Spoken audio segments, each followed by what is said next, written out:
चला नवीन दिवसाचा नवीन व्हिडिओ हा तुमच्यासाठी. तर नमस्कार मैत्रिणींनो.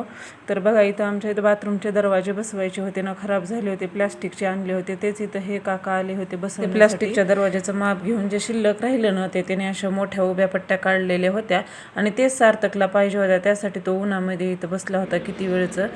तर त्याला स्टंप करायचे होते, ते तुम्हाला पुढं दाखवतेच. त्यानंतर मी इथं तोपर्यंत माझे कामं वगैरे करून घेतले. हा दुपारचा व्हिडिओ आहे बरं.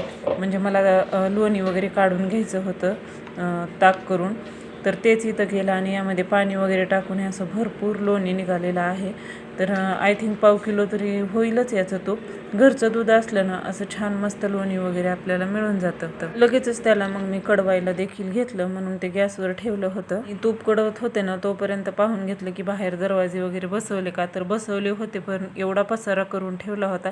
आणि हे तुम्ही बघू शकता, मी असं चुटकी वाजवली की ते झालेलं आहे असं तुम्हाला वाटतं. छान असं मस्त क्लीन वगैरे करून घेतलं. क्लीन करायला मला बराच वेळ गेला बरं. त्यानंतर मला जायचं होतं ना मंदिरात.